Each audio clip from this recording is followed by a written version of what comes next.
నమస్కారం. ఏడీబీ న్యూస్కు స్వాగతం. ముందుగా హెడ్లైన్స్.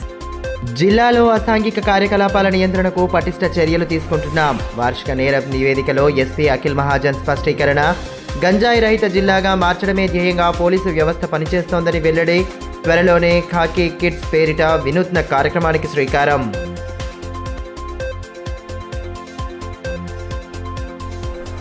ప్రజా సమస్యల పరిష్కారంపై ప్రత్యేక దృష్టి. ఫిర్యాదుల విభాగంలో వినతులు స్వీకరించిన కలెక్టర్ రాజర్షి షా వివిధ శాఖల అధికారులకు దిశానిర్దేశం చేసిన పాలనాధికారి.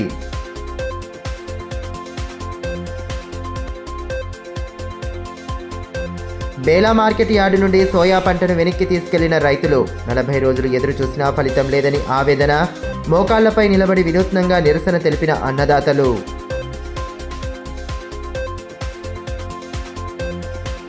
జిల్లాలో అసాంఘిక కార్యకలాపాల నియంత్రణకు పటిష్ట చర్యలు తీసుకుంటున్నట్లు ఎస్పీ అఖిల్ మహాజన్ వెల్లడించారు. స్థానిక పోలీస్ హెడ్ క్వార్టర్స్ సమావేశ మందిరంలో సోమవారం ఏర్పాటు చేసిన సమావేశంలో ఆయన పాల్గొన్నారు. ఈ సందర్భంగా జిల్లా వార్షిక నేర నివేదికను ఆయన వెల్లడించారు. తాను బాధ్యతలను స్వీకరించిన మొదటి రోజు నుండి పోలీసు పట్ల విశ్వాసం, నమ్మకం పెంచే విధంగా సరికొత్త నూతన విధానాలతో పోలీసు వ్యవస్థను తీర్చిదిద్దడం జరిగిందని ఎస్పీ తెలిపారు. ముఖ్యంగా మహిళలు, చిన్నారుల రక్షణకై షీ టీంను పటిష్టం చేయడం, ఆపరేషన్ జ్వాల, పోలీసు అక్క ద్వారా మహిళలకు, విద్యార్థినులకు అవగాహన కల్పించడం జరిగిందన్నారు. గంజాయి రహిత జిల్లాగా మార్చేందుకు పాఠశాల, కళాశాల విద్యార్థులతో యాంటీ డ్రగ్ కమిటీలను ఏర్పాటు చేయడం, విస్తృతంగా అవగాహన కార్యక్రమాలు నిర్వహించడం, డ్రగ్స్కు వ్యతిరేకంగా 5K రన్ లాంటి వాటిని ఏర్పాటు చేయడం జరిగిందని తెలిపారు. రోడ్డు ప్రమాదాలను అరికట్టేందుకు హాట్ స్పాట్లను, బ్లాక్ స్పాట్లను గుర్తించామన్నారు. విస్తృతంగా డ్రంక్ అండ్ డ్రైవ్ పరీక్షల నిర్వహణ, ఓపెన్ డ్రింకింగ్పై కఠిన చర్యలు తీసుకోవడంతో ప్రమాదాల సంఖ్య గణనీయంగా తగ్గిందన్నారు. మారుమూల ఆదివాసీ, గిరిజన గ్రామాల ప్రజలకు మరింత చేరువ కావడానికి చేపట్టిన వినూత్న కార్యక్రమాలు సత్ఫలితాలను ఇచ్చాయన్నారు. త్వరలోనే సైబర్ నేరాల నియంత్రణకు గాను ఖాకీ కిడ్స్ పేరిట పిల్లలకు అవగాహన కార్యక్రమాలను నిర్వహిస్తామన్నారు. నూతన సంవత్సర వేడుకలపై సూచనలు చేసిన ఎస్పీ, బహిరంగ ప్రదేశాల్లో వేడుకలు నిర్వహించడం నిషేధమని, ఇంట్లోనే కుటుంబ సభ్యులతో నూతన సంవత్సర వేడుకలను జరుపుకోవాలని సూచించారు. 31st రోజున డ్రంక్ అండ్ డ్రైవ్ టెస్టులను విరివిగా చేపడతామని, 30 పోలీస్ యాక్ట్ అమల్లో ఉన్నందున అప్రమత్తంగా ఉండాలన్నారు. మొత్తం జిల్లాలో మనం క్రైమ్స్ చూస్తే దాదాపు క్రైమ్స్ కొన్ని మనకి పెరిగినాయి. అది ఎందుకంటే మనం ఫ్రీ రిజిస్ట్రేషన్ ఫాలో చేస్తున్నాము. ఆల్మోస్ట్ 1500 to 2000 ఎఫ్ఐఆర్ నంబర్స్ పెరిగినాయి. దాని ఒక రీజన్ మన జస్ట్ ఎలక్షన్ టైంలో, గ్రామ పంచాయతీ ఎలక్షన్లో కూడా మన దాదాపు 500 కేసెస్ జస్ట్ ఇంక్రీజ్ అయినాయి. ఇది కాకుండా మనం గ్రేవ్ క్రైమ్స్ చూస్తే మన గ్రేవ్ క్రైమ్స్ తగ్గినాయి. దానిలో మర్డర్ చూస్తే మర్డర్ కూడా తగ్గినాయి. House breaking by day, house breaking by night and theft, ఈ 3 కొంచెం పెరిగినాయి. ఎందుకంటే మనం ప్రతి థెఫ్ట్కి రిజిస్టర్ చేశాము. దానిలో మనం రికవరీ కూడా సేమ్ కంటిన్యూ ఉంది. అదే 48% మన రికవరీ కంటిన్యూ అవుతుంది. ఆ తక్కువ క్రైమ్ రిజిస్ట్రేషన్లో కూడా ఇప్పుడు ఎక్కువ అన్ని క్రైమ్స్ రిజిస్ట్రేషన్ చేసినప్పుడు కూడా మనకి రికవరీ అంతే కంటిన్యూ అవుతుంది, సేమ్ అట్ 48%. మన మర్డర్స్ ఆల్మోస్ట్ ఒకటే, లాస్ట్ ఇయర్ కంపేర్ చేస్తే ఒకటే తగ్గినాయి. అండ్ ఫెటల్ రోడ్ యాక్సిడెంట్, మనం రోడ్ యాక్సిడెంట్స్ పైన ఈసారి చాలా ఫోకస్ చేయడం జరిగింది. ఆ ఫెటల్ రోడ్ యాక్సిడెంట్స్ ఆల్మోస్ట్ 15% తగ్గినాయి. లాస్ట్ ఇయర్ 129 ఉంటాయి, ఈసారి 109 అయినాయి. ఇంకా మనం నెక్స్ట్ ఇయర్కి టార్గెట్ ఇంకా 20% ఇది తగ్గాలి. 109కి ఇంకా 20%, ఆల్మోస్ట్ 85 to 90 వరకు మనం జిల్లా పోలీస్ మనం ట్రై చేస్తాము. చీటింగ్ కేసెస్ మనకి చాలా పెరిగినాయి ఈసారి. లాస్ట్ ఇయర్తో కంపేర్ చేస్తే 190 నుంచి ఆల్మోస్ట్ 600 వరకు అయినాయి. అన్నీ ఏమేమి చీటింగ్ కేసెస్ ఉంటే మనం అన్నీ రిజిస్టర్ చేశాము. దానిలో కోర్టులో పంపి, లేకపోతే రిమాండ్ చేయడం, లేకపోతే కేసు చేయడం అండ్ కోర్టుకి పంపడం అన్నీ జరుగుతుంది. ఇది కాకుండా జిల్లా పోలీస్ ఈ లాస్ట్ 1 ఇయర్లో, ఇదే 1 ఇయర్లో కొన్ని ప్రోగ్రామ్స్ కూడా లాంచ్ చేయడం జరిగింది. దానిలో ఉమెన్ సేఫ్టీ గురించి స్పెషల్గా ఫోకస్ చేసి పోలీస్ అక్క పేరుతో ఒక ప్రోగ్రామ్ లాంచ్ చేయడం జరిగింది. దానికి మనం 2 monthsలో రిజల్ట్ చూస్తే దాదాపు మనకి 100 వరకు పెట్టి కేసెస్, 100 వరకు కౌన్సిలింగ్ అండ్ ఇంకా 3-4 చైల్డ్ మ్యారేజెస్ ఇన్ఫర్మేషన్ కూడా వస్తాయి. అది కూడా మనం ఆపాము. దానిలో ఇప్పుడు మళ్ళీ కొత్త ఆటోస్ అయినాయి. నెక్స్ట్ ఇయర్ త్వరగా అది అన్ని ఆటోస్లో కూడా కవర్ చేపిస్తాం. ఇదే ఆటో వల్ల, ఈ నంబర్ వల్ల ఒక మర్డర్ కేసు కూడా ఈ 1 టౌన్ లిమిట్లో జరిగిన మర్డర్ కేసు కూడా జీవన్ రెడ్డి ఇది ఈ నంబర్ వల్ల డిటెక్ట్ చేయడం జరిగింది. ఈ ఆటోలో వాళ్ళకి ఇన్సూరెన్సెస్ కూడా వస్తున్నాయి. ఇంతకుముందు ఐ థింక్ సిమిలర్ ప్రోగ్రామ్ మనం సిరిసిల్లలో చేశాము. అక్కడ కూడా రీసెంట్గా ఒక ఆటో పర్సన్కి అతను చనిపోయారు, అతనికి ఇన్సూరెన్స్ డబ్బులు కూడా రావడం జరిగింది. ఈ చాలా యూస్ఫుల్గా ఇప్పుడు మన జిల్లాలో ఇది నడుస్తుంది. ఇది కాకుండా మన జిల్లాలో ఆదివాసీ కమ్యూనిటీస్కి కొంచెం దగ్గర పోవడానికి మనం చాలా కమ్యూనిటీ పోలీసింగ్ ప్రోగ్రామ్స్ చేయడం జరిగింది. దానిలో మీకోసం ఇనిషియేటివ్ భాగంగా మన local SHOs, local CIs, local DSPs భాగంగా వాళ్ళు విలేజ్ విజిట్ చేసి ఆదివాసీస్తో మాట్లాడి, విలేజర్స్తో మాట్లాడి వాళ్ళ కమ్యూనిటీ అవేర్నెస్ ప్రోగ్రామ్స్ ఉండొచ్చు, స్పోర్ట్స్ కిట్ డిస్ట్రిబ్యూషన్ ఉండొచ్చు, బ్లాంకెట్స్ డిస్ట్రిబ్యూషన్ ఉండొచ్చు, లేకపోతే మెడికల్ క్యాంప్ పెట్టడం ఉండొచ్చు. అన్నీ మనం అది చేస్తున్నాము. సో దట్ ఆదివాసీ గర్జన వాళ్ళతో అంటే మనం ఇంకా మంచి దగ్గరగా ఉంటాము. ఇది కాకుండా ఈ జిల్లాలో ఈ సంవత్సరం మనం స్క్రాప్ ఒఫెండర్స్ చాలామంది స్క్రాప్ ఒఫెండర్స్ దొంగతనం చేసిన స్క్రాప్ కొనుక్కోవడం, వాళ్ళపైన రేట్ చేయడం జరిగింది. చాలామంది మనీ లెండర్స్ ఎవరెవర్ 10% 15% ఇచ్చారు. ఒక పర్సన్ జయనత్ చెందిన పర్సన్ ఆల్మోస్ట్ 100 acre ల్యాండ్ అట్లా రిజిస్ట్రేషన్ చేయించారు. అట్లయినా మెంబర్స్ ఐడెంటిఫై చేసి వాళ్ళపైన దాదాపు 100 వరకు ఈ సంవత్సరం మనీ లెండర్స్ పైన కేసు నమోదైనాయి. ఇది కాకుండా మనం VDCs పైన కూడా ఈసారి చాలా కేసెస్ 10-12 వరకు కేసెస్ కూడా నమోదైనాయి. జయనత్లో ఒక VDC మెంబర్స్కి ఎక్స్టార్షన్ కేసు పెట్టి జైలు కూడా పంపడం జరిగింది. ప్రజా ఫిర్యాదుల పరిష్కారానికి సత్వర చర్యలు తీసుకోవాలని జిల్లా కలెక్టర్ రాజశేష ఆదేశించారు. సోమవారం నిర్వహించిన ప్రజావాణి ఫిర్యాదుల విభాగంలో ఆయన పాల్గొని ప్రజల నుండి అర్జీలను స్వీకరించారు. అనంతరం సంబంధిత శాఖల అధికారులకు దిశానిర్దేశం చేశారు. ప్రజావాణిలో వచ్చిన అర్జీలను క్షేత్రస్థాయిలో పరిశీలించి సత్వరంగా పరిష్కరించాలని జిల్లా కలెక్టర్ రాజశేష అధికారులను ఆదేశించారు. సోమవారం కలెక్టరేట్ సమావేశ మందిరంలో నిర్వహించిన ప్రజావాణి కార్యక్రమంలో అదనపు కలెక్టర్లతో కలిసి ఆయన పాల్గొని ప్రజల నుంచి అర్జీలు స్వీకరించారు. ఈ సందర్భంగా కలెక్టర్ మాట్లాడుతూ ప్రజావాణిలో వచ్చిన ప్రతి దరఖాస్తును శాఖల వారీగా పరిశీలించి సకాలంలో పరిష్కరించాలని సూచించారు. జిల్లాలోని వివిధ ప్రాంతాల ప్రజల నుంచి ఇందిరమ్మ ఇల్లు, పెన్షన్లు, ఉపాధి, భూభారతి తదితర అంశాలకు సంబంధించిన మొత్తం 110 దరఖాస్తులు అందినట్లు తెలిపారు. సంబంధిత శాఖల అధికారులు అర్జీల పరిష్కారానికి తగిన చర్యలు తీసుకొని దరఖాస్తుదారులకు పురోగతి వివరాలు తెలియచేయాలని ఆదేశించారు. అదేవిధంగా మండల ప్రత్యేక అధికారులు తమ మండలాల్లోని 10వ తరగతి ఇంటర్మీడియట్ విద్యార్థులు 100% ఉత్తీర్ణత సాధించేలా నిరంతరం విద్యా సంస్థలను పర్యవేక్షించాలని, ఆ నివేదికను ప్రతి వారం సమర్పించాలని కలెక్టర్ సూచించారు. అనంతరం డిప్యూటీ సెక్రటరీగా పదోన్నతి పొందిన సందర్భంగా జిల్లా కలెక్టర్ను అధికారులు శాలువాలతో సన్మానించి మొక్కను అందజేశారు. కార్యక్రమంలో అదనపు కలెక్టర్లు శ్యామలాదేవి, రాజేశ్వర్, DRDO రవీందర్, వివిధ శాఖల అధికారులు తదితరులు పాల్గొన్నారు.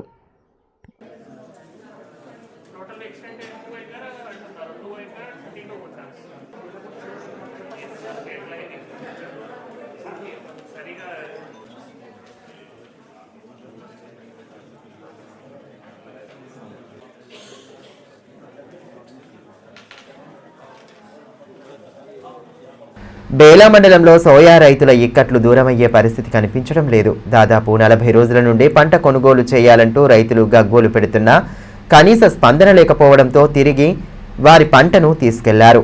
మార్కెట్కు పంటను తీసుకువచ్చినందుకు మోకాళ్లపై నిలబడి రైతులు వినూత్న రీతిలో నిరసన తెలిపిన ఘటన స్థానికంగా చర్చనీయాంశమయ్యింది. బేలా మండలంలో సోయా పంట కొనుగోళ్ల ప్రక్రియ రైతుల పాలిట శాపంగా మారింది. భారీ వర్షాల కారణంగా రంగు మారిన పంటను కొనుగోలు చేయమని అధికారులు కరాఖండిగా తేల్చి చెప్పేయడంతో దాదాపు 40 రోజులుగా పడిగాపులు కాసిన రైతులు చివరికి తమ పంటను వెనక్కి తీసుకెళ్లారు. పంటను కొనుగోలు చేయాలంటూ ధర్నాలు, రాస్తారోకోలు చేసిన కలెక్టర్తో చర్చలు జరిపినా ఫలితం లేకుండా పోయిందని ఆవేదన వ్యక్తం చేశారు. పంటను తీసుకెళ్లే సమయంలో ఓపిక నశించి మోకాళ్లపై నిలబడి గుంజీలు తీస్తూ సోయా అమ్మేందుకు మార్కెట్కు వచ్చి తప్పు చేశామని, మమ్మల్ని క్షమించమంటూ రైతులు వేడుకుంటూ నిరసన తెలపడం వారి అగమ్య గోచర పరిస్థితికి అర్థం. కాబట్టి మేము రైతులు క్షమించి మార్కెట్ వాళ్లకు మా పంటను మేము తీసుకెళ్తున్నాం. గవర్నమెంట్కు క్షమించండి, మేము మా పంటను తీసుకుపోతున్నాం. ఇంత సిగ్గుగా రైతులకు ఇంత अपमान एప్పుడు हमारा माल दे दो तो पैसे देखे महाराज जो माल 1 महीना हो गया पैसे नहीं आ रहे थे उन्हें क्या करना सीधा ఈ సందర్భంగా రైతు విశాల్ మాట్లాడుతూ 40 రోజుల నుండి సోయా అమ్ముకోవడానికి మార్కెట్కు వచ్చామని, ప్రభుత్వం కొనుగోలు చేయదని ఖరారు కావడంతో పంటను వెనక్కి తీసుకెళ్తున్నామన్నారు. అప్పులు ఇచ్చిన వారు ఇంటికొచ్చి బెదిరించే పరిస్థితి ఉందన్నారు. వచ్చే సీజన్లో వచ్చే కంది, శనగ, జొన్న పంటలను కూడా ప్రభుత్వం కొనుగోలు చేస్తుందో లేదోనన్న అనుమానం వ్యక్తం చేశారు. 4 రోజుల నుంచి సోయాబీన్ మార్కెట్లో ఉన్నాం. కాకపోతే మా పంట మేము తీసుకెళ్ళడానికి సిద్ధమైనాం. ఇప్పుడు అయిపోయింది. మాకు తెలిసిపోయింది ఏమంటే ఈ ప్రభుత్వం మా సోయా కొనుగోలు చేయదు. కాకపోతే మాకు మళ్ళీ ఇంకా వడ్డీ వ్యాపారులు ఉన్నారు, బాగా బ్యాంకు కట్టాలా, పైసలు మాకు ఇప్పుడు ఖర్చుకు లేవు. అందుకే మేము ప్రైవేట్కు కొనడానికి సిద్ధమయ్యాం. కాకపోతే మాకు తెలిసిపోయింది ప్రభుత్వం నమ్మకం. ఎందుకంటే ఎట్టి పరిస్థితుల్లో ప్రభుత్వం తీసుకోదని మాకు గుర్తయిపోయింది. కాబట్టి మేము కూడా మా పద్ధతితోటి మళ్ళా వచ్చే రోజుల్లో ప్రభుత్వానికి బుద్ధి చెప్తాం. మేము కూడా రైతులు మేము ఊరూరుకు వెళ్ళి రైతులకు మేము బరాబర్ మోటివేషన్ చేసి మా సోయాబీన్ కొనలే కాబట్టి మీరు చూడండి మన రైతుల గోస. ప్రభుత్వం ఎట్టి పరిస్థితుల్లో సోయాబీనే కొనుగోలు చేయలే. మన శనగలు ఉన్నాయి, ఇంకా ఇది కందులు ఉన్నాయి, జవారు ఉన్నది, ఏది తీసుకోదు రైతును. ఈ ప్రభుత్వం ఎట్టి పరిస్థితుల్లో పట్టించుకోకలేదు. కాబట్టి రైతులు ఇప్పుడే ఆలోచించి మనం ఎవరి వైపు పోవాలనో ఎవరి వైపు పోవద్దో అది ఆలోచించి రైతులు ఐక్యంగా ఉండి రైతు పండించిన పంటని ప్రభుత్వం కొనే విధంగా రైతులు ఐక్యంగా ఉండి ఇక ముందర మనం ఏ ఉద్యమం చేయాలన్నా రైతులు ఐక్యంగా ఉండి ఉద్యమం చేస్తే ప్రభుత్వం మెడలు వంచచ్చు. ఇది కూడా ఆలోచించి మా పంట మేము కొనవే పరిస్థితికి వచ్చినాం. మేము కొనవెత్తున్నాం. ప్రైవేట్లో మాకు 4,000 రాని, 3,000 రాని, 2,000 రాని, అది మా బాధ. మేము తీసుకెళ్ళి అమ్మి మాదేమో ఖర్చులు మేము నింపుకొని ఇప్పుడు ఎంత లేదన్నా మేము క్వింటాల్కు 2,000 లాస్ వచ్చినాం. ఇంకా అమాలి ఇవి అవి మాకు భరించి దాంట్లో మాది చాలా లాస్ అవుతున్నాయి. కానీ ప్రభుత్వం మీద నమ్మకం అయిపోయింది మాకు. ఇక నుంచి మేము ప్రభుత్వాన్ని నమ్మమన్నట్టు. మరో రైతు నాక్లెస్ సుఖదేవ్ మాట్లాడుతూ సోయా కొనకపోవడంతో దయనీయమైన పరిస్థితుల్లో ఉన్నామన్నారు. సినిమా టికెట్ రేట్లు పెంచుకునేందుకు సౌలభ్యం కల్పిస్తున్న ప్రభుత్వం పంటకు 100 రూపాయలు తక్కువ కొనుగోలు చేయమని వేడుకున్నా కనికరించడం లేదని, ఇప్పటికైనా రైతులు దుస్థితిని అర్థం చేసుకోవాలని విన్నవించారు. कि उन्होंने आज प्राइवेट में माल बेचने को रेडी हो गया, अभी चल रहा है। अभी इसमें पूरा मीडिया द्वारा वो मैसेज जा रहा है। तो ये क्या है, काश्तकारों का इतना धरना कर रहे, इतना हम रिक्वेस्ट कर रहे, इतना करने के बाद भी एक गवर्नमेंट काश्तकार को देख नहीं रहा है। तो किसी पिक्चर का अगर कोई उसको बराबर नहीं ये मिला तो उन्होंने धरना करके उन्होंने कुछ भी करके गवर्नमेंट से फाइट करके उनका टिकट रेट बढ़ा लेते हैं। और कोई पार्टी पार्लियामेंट कौन सा बजट अगर कौन सा नाली का या किसका हो, उन्होंने अगर ये बराबर फंड नहीं आए बोले तो उसका फंड बढ़ जाता है। लेकिन काश्तकार के लिए गवर्नमेंट के पास ये सब करने के लिए टाइम नहीं है। तो अब जो जय किसान जय नारा था लाल बहादुर शास्त्री ने या किसी ने अपने इसमें लगाया देश को कि जय जवान जय किसान का नारा वो चले गया। जवान बॉर्डर पे मर रहा है, किसान तो गवर्नमेंट का गुलाम हो गया है। జిల్లా కేంద్రంలోని అంబేద్కర్ చౌక్ వద్ద గల పలు ప్లాస్టిక్ హోల్సేల్ దుకాణాల్లో మున్సిపల్ అధికారులు విస్తృత తనిఖీలు జరిపారు. నిషేధిత ప్లాస్టిక్ విక్రయిస్తున్నారన్న సమాచారం మేరకు తనిఖీలు జరిపి దాదాపు 2 క్వింటాళ్ల ప్లాస్టిక్ను స్వాధీనం చేసుకుని సదరు దుకాణదారులకు జరిమానాలు విధించారు. పర్యావరణానికి హాని కలుగజేసే ప్లాస్టిక్ను విక్రయిస్తే తగు చర్యలు తీసుకుంటామని శానిటరీ ఇన్స్పెక్టర్ శంకర్ స్పష్టం చేశారు. పట్టణంలోని అంబేద్కర్ చౌక్ వద్ద ప్లాస్టిక్ హోల్సేల్ దుకాణాలలో మున్సిపల్ అధికారులు విస్తృత తనిఖీలు జరిపారు. 120 మైక్రాన్ల కంటే తక్కువ ఉన్న ప్లాస్టిక్ను విక్రయిస్తున్నారన్న ఫిర్యాదు మేరకు తనిఖీలు జరిపి దాదాపు 2 క్వింటాళ్ల ప్లాస్టిక్ను సీజ్ చేశారు. నిషేధిత ప్లాస్టిక్ను విక్రయిస్తున్న దుకాణదారులకు జరిమానాలు విధించారు. ఈ మేరకు శానిటరీ ఇన్స్పెక్టర్ శంకర్ మాట్లాడుతూ 120 మైక్రాన్ల కంటే తక్కువగా ఉన్న ప్లాస్టిక్ను విక్రయిస్తే చర్యలు తీసుకుంటామని, ప్రస్తుతం పలు దుకాణదారులకు జరిమానాలు విధించామని అన్నారు.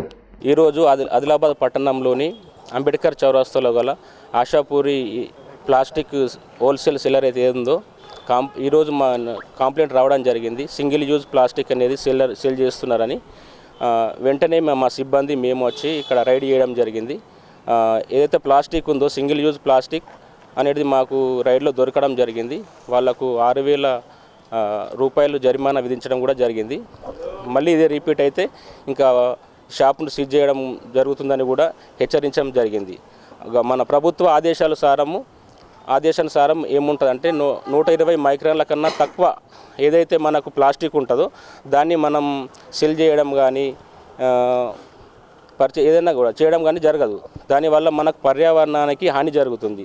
ఎందుకంటే దాన్ని రీసైకిల్ చేయలేము కాబట్టి దానివల్ల పర్యావరణం వల్ల పర్యావరణం అసమతుల్యం అవుతుంది. దానివల్ల మనకు పబ్లిక్ ప్రజలకు ఇబ్బంది జరుగుతుంది. దానివల్ల వివిధ రకాల వ్యాధులు వచ్చే అవకాశం ఉంది. కాబట్టి మేము ప్రభుత్వ ఆదేశానుసారము మా కమిషనర్ గారు ఆదేశానుసారము మేము ఈ రైడింగ్ చేయడం జరిగింది. దూర ప్రాంతాల నుండి వచ్చే ప్రజలు తమ ఫిర్యాదులను వాట్సాప్ ద్వారా నేరుగా తనకే తెలుపవచ్చని ఎస్పీ అఖిల్ మహాజన్ పేర్కొన్నారు. సోమవారం నిర్వహించిన ఫిర్యాదుల విభాగంలో పాల్గొన్న ఆయనకు ప్రజలు తమ సమస్యలపై వినతి పత్రాలు అందించారు. ప్రజల సమస్యలకు సత్వర పరిష్కార మార్గాలు చూపాలని ఎస్పీ అఖిల్ మహాజన్ సూచించారు. సోమవారం పోలీసు ముఖ్య కార్యాలయంలో ఫిర్యాదుల విభాగాన్ని నిర్వహించారు. ఈ సందర్భంగా జిల్లా నలుమూలల నుండి వచ్చిన ప్రజలు జిల్లా ఎస్పీని నేరుగా కలిసి తమ సమస్యలను విన్నవించుకున్నారు. సమస్యలను విన్న ఎస్పీ సంబంధిత పోలీసు అధికారులకు ఫోన్ ద్వారా ఆదేశాలిచ్చి బాధితుల పట్ల బాధ్యతాయుతంగా వ్యవహరించాలని, ప్రతి ఒక్క సమస్యను క్షుణ్ణంగా పరిశీలించి శాశ్వతంగా పరిష్కారం చూపాలని ఆదేశాలు జారీ చేశారు. 38 మంది ఫిర్యాదుదారులు తమ సమస్యలను ఎస్పీకి విన్నవించుకున్నారు. సుదూర ప్రాంతాల నుండి వచ్చేవారు మెసేజ్ యువర్ ఎస్పీ ద్వారా ప్రారంభించబడిన 8712659973 నంబర్కు వాట్సాప్ ద్వారా సమాచారం కానీ ఫిర్యాదులను కానీ తెలియజేయవచ్చని ఎస్పీ సూచించారు. ఈ కార్యక్రమంలో నూతన శిక్షణ ఐపీఎస్ రాహుల్ పంత్, సిసి కొండరాజు, ప్రజా ఫిర్యాదుల విభాగం అధికారిని జైస్వాల్ కవిత, సిబ్బంది వామన్ తదితరులు పాల్గొన్నారు. పట్టణాన్ని పరిశుభ్రంగా ఉంచడం కోసం పారిశుద్ధ్య కార్మికులు తెల్లవారుజామున చలిని కూడా లెక్క చేయకుండా పనులు చేస్తారని, వారి సేవలను గుర్తించి దాతలు ముందుకు రావడం అభినందనీయమని మున్సిపల్ కమిషనర్ సివిఎన్ రాజు అన్నారు. సోమవారం భుక్తాపూర్లో కోరెడ్డి రాములు పారిశుద్ధ్య కార్మికులకు బ్లాంకెట్లు, గ్లౌజులను అందించగా కమిషనర్ ముఖ్య అతిథిగా హాజరై వాటిని పంపిణీ చేశారు. భీంపూర్ గ్రామ పంచాయతీ నూతన పాలకవర్గం తొలి సమావేశాన్ని స్థానిక పంచాయతీ భవనంలో సోమవారం నిర్వహించారు. ఈ సందర్భంగా వివిధ అంశాలపై సుదీర్ఘంగా చర్చించిన సభ్యులు గ్రామాభివృద్ధికి సంబంధించిన పలు తీర్మానాలు చేశారు. భీంపూర్ గ్రామ పంచాయతీ పాలకవర్గం తొలి సమావేశాన్ని సోమవారం స్థానిక పంచాయతీ భవనంలో నిర్వహించారు. సర్పంచ్ జాదవ్ రంజన రవీందర్ అధ్యక్షతన సమావేశాన్ని చేపట్టగా ఉప సర్పంచ్ చౌహాన్ నరేందర్, పంచాయతీ కార్యదర్శి సాయి కుమార్, వార్డు సభ్యులు, పంచాయతీ సిబ్బంది పాల్గొన్నారు. సమావేశంలో ట్యాక్స్ వసూలు, గ్రామ స్వచ్ఛత, తాగునీటి సరఫరా, లైటింగ్ మరమ్మతులు, చెట్ల సంరక్షణ వంటి అంశాలపై సమగ్రంగా చర్చించారు. ఈ సందర్భంగా సర్పంచ్ జాదవ్ రంజన మాట్లాడుతూ గ్రామాన్ని పరిశుభ్రంగా ఉంచడంలో ప్రతి ఒక్కరూ భాగస్వామ్యులవ్వాలని, పన్నుల వసూలు శాతాన్ని పెంచి అభివృద్ధి పనులు వేగవంతం చేయాలని సూచించారు. ప్రజల సమస్యలను త్వరితగతిన పరిష్కరించేందుకు పాలకవర్గం కృషి చేస్తోందని తెలిపారు. అలాగే ప్రభుత్వ పథకాల అమలు, వ్యర్థాల నిర్వహణ వంటి అంశాల్లో సిబ్బంది బాధ్యతగా వ్యవహరించాలని సూచించారు. 29 को मीटिंग बनाए, वार्ड मेंबर, सरपंच, उप सरपंच सभी की मीटिंग थे. यहाँ पे बल्ब वगैरह नहीं थे, ये समस्या गाँव वालों की, पानी की समस्या और पूरे नाली वगैरह की समस्या, ये पूरे समस्या को दूर करने के लिए सबकी मीटिंग बनाई थी. బేలా మండలానికి చెందిన నీపుంగే రూపేష్ తాను పండించిన పత్తిని పొలంలోనే షెడ్లో ఉంచగా దాదాపు 15 క్వింటాళ్ల పత్తి చోరీకి గురైంది. షెడ్లోని కిటికీ నుండి దుండగులు వెళ్లి పత్తిని దొంగతనం చేయడంతో బాధితులు తీవ్ర ఆందోళన వ్యక్తం చేస్తున్నాడు. బేలా మండలంలో ఒక రైతు కష్టపడి పండించిన పత్తి పంటను దుండగులు దొంగిలించిన ఘటన చోటు చేసుకుంది. రైతు పొలం నుండి ఏకంగా 15 క్వింటాళ్ల పత్తిని దొంగతనం చేసిన ఘటన స్థానికంగా కలకలం రేపింది. మండలానికి చెందిన నీపుంగే రూపేష్ పత్తిని పొలంలోని ఓ షెడ్లో నిల్వ ఉంచాడు. శుక్రవారం అర్ధరాత్రి దొంగలు పొలంలోకి వెళ్లి పత్తిని దొంగతనం చేశారు. ఉదయం పొలానికి వెళ్లి చూడగా పంట సగం ఖాళీగా కనిపించడంతో పోలీస్ స్టేషన్లో ఫిర్యాదు చేశారు. కష్టపడి సంపాదించిన పంట చివరికి దొంగల పాలైందని బాధిత రైతు తీవ్ర ఆవేదన వ్యక్తం చేశారు. 16 ఎకరాల పొలాన్ని 4 లక్షలతో కౌలుకు తీసుకున్నానని అన్నారు. షెడ్డులోని కిటికీ నుంచి వచ్చి పత్తిని ఎత్తుకెళ్లారని, పోలీసులు దర్యాప్తు చేసి న్యాయం తనకు చేయాలని వేడుకున్నారు. 4 లక్షల చేను పట్టినాం. ఇన్ని రోజులైంది సార్. 80 నుంచి 90 క్వింటాల దాకా పత్తి మేము ఇన్నే పెడుతుండే. మొత్తం సువిధ ఉన్నాయని ఇక్కడ మనకు ఈయన పెట్టినాం. ఇప్పటిదాకా ఏం జరగలేదు సార్. కానీ ఇప్పుడు 25 నుంచి 30 క్వింటల్ దాకా పత్తి ఉన్నది. 10 నుంచి 15 క్వింటల్ దాకా పత్తి మాది పోయినట్టు మాకు కనిపిస్తున్నది సార్. ఈ పరిష్కారం సార్ వచ్చి చూసిండు. ఇప్పుడు చేనులా చూసి కిటికీలోకి వెళ్ళి ఉన్నది మాకు సార్. ఏమీ న్యాయం జరగాలని మా ఆశ సార్. కాంగ్రెస్ పార్టీ బలోపేతం కోసం కష్టపడే కార్యకర్తలకు తగిన గుర్తింపు లభిస్తుందని ఉర్దూ అకాడమీ చైర్మన్ తాహిర్ బిన్ హందన్ అన్నారు. జిల్లా కార్యవర్గ ఏర్పాటుకు ఏఐసిసి, టీపీసీసీ ఆదేశాల మేరకు జిల్లా అబ్జర్వర్లుగా ఆయనతో పాటు టీపీసీసీ ఉపాధ్యక్షులు సత్యనారాయణ జిల్లా కేంద్రానికి వచ్చారు. స్థానిక విద్యానగర్లో గల పార్టీ కార్యాలయంలో జిల్లా కార్యవర్గ ఏర్పాటులో భాగంగా ఆయా పదవుల కోసం ఆశావాహుల నుంచి దరఖాస్తులను స్వీకరించారు. పలువురు పార్టీ నాయకులు వారి అనుభవాలను తెలియజేశారు. అనంతరం వచ్చిన దరఖాస్తులను డీసీసీ అధ్యక్షులు డాక్టర్ నరేష్ జాదవ్ జిల్లా అబ్జర్వర్లకు అందించారు. ఈ కార్యక్రమంలో నాయకులు బోరంచు శ్రీకాంత్ రెడ్డి, సాజిద్ ఖాన్, బాలూరి గోవర్ధన్ రెడ్డి, నగేష్, చరణ్ గౌడ్ తదితరులు పాల్గొన్నారు. ఈ సందర్భంగా ఉర్దూ అకాడమీ చైర్మన్, జిల్లా అబ్జర్వర్ తాహిర్ బిన్ హందన్ మాట్లాడుతూ ఏఐసిసి, టీపీసీసీ నిబంధనల మేరకు జిల్లా కార్యవర్గం ఏర్పాటు అవుతుందన్నారు. వారం రోజులుగా దరఖాస్తుల స్వీకరణ కార్యక్రమాన్ని చేపట్టామని, మంగళవారం సాయంత్రం దరఖాస్తులను ఏఐసి, టీపీసీసీకి అందిస్తామన్నారు. తదుపరి పదవుల కేటాయింపు అక్కడి నుంచి ఉంటుందన్నారు. పార్టీని నమ్ముకొని పనిచేసిన వారికి సరైన సమయంలో తగిన గుర్తింపు ఉంటుందని, దానిని తానే నిదర్శనమని అన్నారు. పార్టీ నిర్మాణం కొరకు పనిచేస్తారో, పార్టీ నిర్మాణంలో భాగస్వాములు అవుతారో, దానికి ఒక సమిష్టిగా అన్ని వర్గాలకు సముచిత స్థానం కల్పించే విధంగా ఎస్సీ, ఎస్టీ, బీసీ, మైనార్టీలు, అదేవిధంగా ఓసీలతో పాటు మహిళలను అధిక సంఖ్యలో పార్టీ నిర్మాణంలో భాగస్వాములు చేయాలనేటువంటి గైడ్లైన్స్తో మేము ఇక్కడికి వచ్చాం. ఆ గైడ్లైన్స్కు దాదాపు మాకున్నటువంటి ఇచ్చిన సమాచారం, ఇచ్చినటువంటి అప్లికేషన్లు 100కు పై అప్లికేషన్స్ వచ్చాయనేటువంటి విషయాన్ని పాత్రికేయ సోదరులకు తెలియజేస్తూ ఉన్నాం. దాన్ని గత 2 రోజులుగా మేము పరిశీలిస్తూ ఉన్నాం. పరిశీలించిన తర్వాత మాకు పెట్టినటువంటి గడువు రేపు సాయంత్రానికల్లా పిసిసి అధ్యక్షుడికి మేము ఇవి సమర్పించాలి. దాంట్లో సమర్పించిన తర్వాత ఏఐసిసి ఆదేశానుసారం వాళ్ళు దాన్ని అనౌన్స్ చేస్తారు. ఎవరికైతే పదవి వచ్చిందో, పదవి వచ్చినటువంటి వ్యక్తి పెద్దవాడు కాదు, రానివాడు చిన్నవాడు కాదు. పనిచేయడానికి ఒకసారి ఒకళ్ళకి అవకాశం వస్తుంది, ఇంకోసారి ఇంకొకళ్ళకి అవకాశం వస్తుంది. తాంసీ మండలంలోని గ్రామ పంచాయతీల సర్పంచ్లు, పంచాయతీ కార్యదర్శులతో సోమవారం ప్రత్యేక సమావేశాన్ని ఏర్పాటు చేశారు. స్థానిక ఎంపీడీఓ కార్యాలయంలో నిర్వహించిన సమావేశంలో భాగంగా వివిధ అంశాలపై సభ్యులు చర్చించారు. గ్రామాల అభివృద్ధికి నూతన పాలక వర్గాలు ప్రాధాన్యం ఇవ్వాలని ఎంపీడీఓ గడ్డం మోహన్ రెడ్డి సూచించారు. తాంసీ మండలంలోనూ 14 గ్రామ పంచాయతీల సర్పంచ్లు, పంచాయతీ కార్యదర్శులతో ఆయన ఆధ్వర్యంలో ఎంపీడీఓ కార్యాలయంలో సోమవారం ప్రత్యేక సమావేశం నిర్వహించారు. గ్రామ పంచాయతీల అభివృద్ధికి చేపట్టాల్సిన పనులపై అధికారులతో అవగాహన కల్పించారు. అనంతరం నూతన సర్పంచ్లు, ఉప సర్పంచ్లను సన్మానించారు. ఈ కార్యక్రమంలో సూపరింటెండెంట్ పుష్పలత, ఎంపీఓ అవినాష్, పంచాయతీ కార్యదర్శులు గంగన్న, హరిత, హమీద్ తదితరులు పాల్గొన్నారు. ఈ సందర్భంగా ఎంపీడీఓ మాట్లాడుతూ ప్రభుత్వ సంక్షేమ పథకాలను సమర్థవంతంగా అమలు చేయాలని, మౌలిక వసతులు, పారిశుద్ధ్యం, తాగునీటి సదుపాయాలు మొదలగు వాటిపై దృష్టి పెట్టాలని సూచించారు.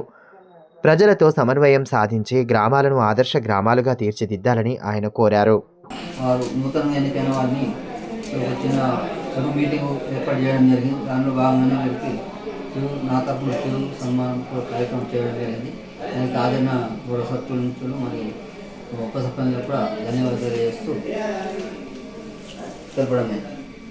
అదేవిధంగా దీనిలో భాగంగానే వారికి గ్రామ పంచాయతీలో తీసుకోబడిన వివిధ కార్యక్రమాలు ఉంటాయి. అభివృద్ధి కార్యక్రమాలు ప్రజలకు చేదువాదాలు ఉంటూ వారి యొక్క సమస్యలను మా మండల పరిషత్ గారికి తీసుకురావాలని తెలియజేశాము.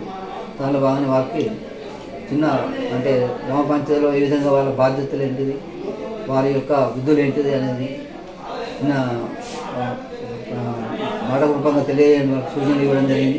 గత సంవత్సరం నిర్వహించిన సామాజిక ఆడిటింగ్లో వచ్చిన అవకతవకల ఆరోపణలపై జిల్లా విజిలెన్స్ అధికారి రాజేశ్వర్ సోమవారం భీంపూర్ మండల కేంద్రంలో విచారణ చేపట్టారు. ఈ సందర్భంగా ఎంపీడీఓ కార్యాలయంలో గ్రామాల వారీగా రికార్డులను పరిశీలించారు. విచారణలో ఎంపీడీఓ సుమీర్ అహ్మద్ ఖాన్, ఏపీఓ సంగీత, ఈసీ ఆడి నరేందర్తో పాటు పలు గ్రామాల పంచాయతీ కార్యదర్శులు, ఫీల్డ్ అసిస్టెంట్లు, టెక్నికల్ అసిస్టెంట్లు పాల్గొన్నారు. ఈ మేరకు విజిలెన్స్ అధికారి రాజేశ్వర్ మాట్లాడుతూ గత ఆడిటింగ్లో procedure violation, financial misappropriation, financial deviation వంటి అంశాలపై రకరకాల అభియోగాలు వచ్చినట్లు తెలిపారు.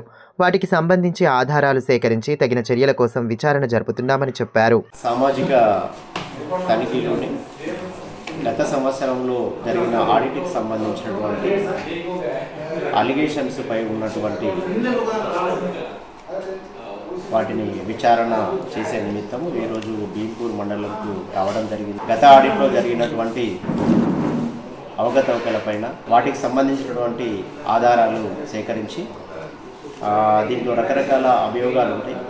కొన్నేమో ప్రొసీజర్ వైలేషన్కి సంబంధించి ఉంటుంది, ఇంకా కొన్నేమో ఫైనాన్షియల్ మిస్అప్రోప్రియేషన్ అని ఉంటుంది, ఇంకొన్ని ఫైనాన్షియల్ డీవియేషన్ అని ఉంటుంది. ఇంకొద్ది కేసులలో ఏంటంటే ఈ గ్రీవెన్స్ కోసం జాబ్ కార్డు ఇంకా వివిధ వివరాల అప్లికేషన్స్ పెట్టినవి, వాటన్నిటికి సంబంధించినటువంటి సోషల్ ఆడిట్ అభియోగాలని ఒకవేళ ఆ సందర్భంలో వీళ్ళు ఎవరైనా సరైనటువంటి ఆధారాలు సోషల్ ఆడిట్కు అందించినట్లయితే వాటికి సంబంధించి మేము ఆల్రెడీ షోకాజ్ నోటీస్ ఇస్తున్నాం. ఈరోజు ఇక్కడ భీంపూర్ మండలికి ఎంక్వైరీ కోసం వచ్చాం.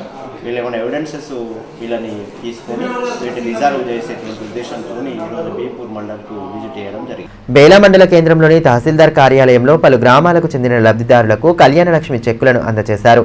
తహసీల్దార్ కొట్నక్ రఘునాథరావు చేతుల మీదుగా అవల్పూర్, పిట్గావ్ గ్రామాల లబ్ధిదారులకు చెక్కుల పంపిణీ జరిగింది. యువజన కాంగ్రెస్ ఆదిలాబాద్ అసెంబ్లీ ఉపాధ్యక్షులు సామ రూపేష్ రెడ్డి కార్యక్రమంలో పాల్గొని కాంగ్రెస్ ప్రజా పాలనలో లబ్ధిదారులందరికీ సంక్షేమ పథకాలు, ఇందిరమ్మ ఇళ్లు, సన్నబియ్యం, మహిళలకు బస్సు ఫ్రీ, 200 యూనిట్లు కరెంటు ఫ్రీ వంటి సంక్షేమ పథకాలు అందిస్తోందని అన్నారు. ఈ కార్యక్రమంలో మాజీ జెడ్పీటీసీ రామ్దాస్, బాది సర్పంచ్ వినోద్, బేలా మండలం సోషల్ మీడియా కోఆర్డినేటర్ మేకల జితేందర్, మాజీ ఉప sarpanch Anil, ward member Satish, Congress party senior నాయకులు రామ్దాస్ తదితరులు పాల్గొన్నారు.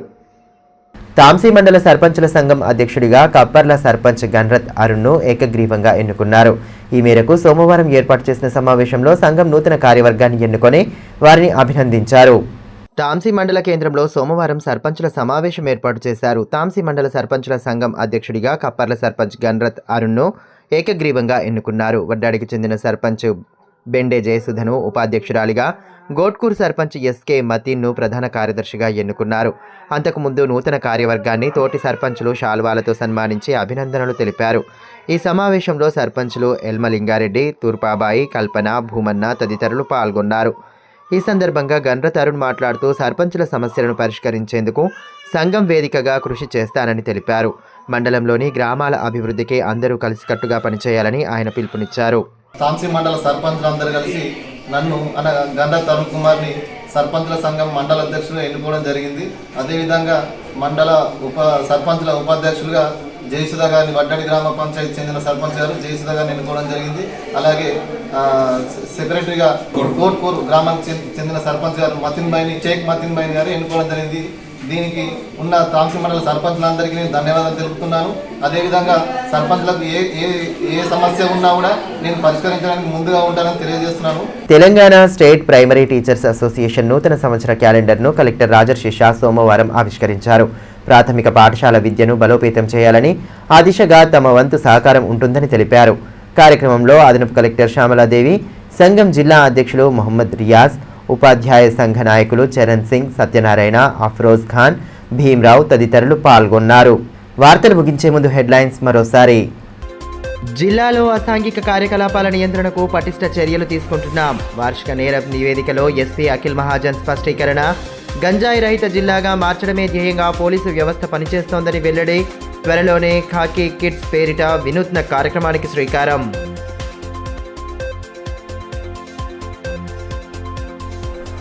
ప్రజా సమస్యల పరిష్కారంపై ప్రత్యేక దృష్టి. ఫిర్యాదుల విభాగంలో వినతులు స్వీకరించిన కలెక్టర్ రాజర్షి షా, వివిధ శాఖల అధికారులకు దిశానిర్దేశం చేసిన పాలనాధికారి.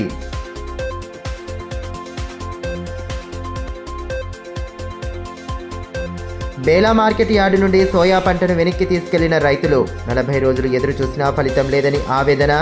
మోకాళ్లపై నిలబడి వినూత్నంగా నిరసన తెలిపిన అన్నదాతలు.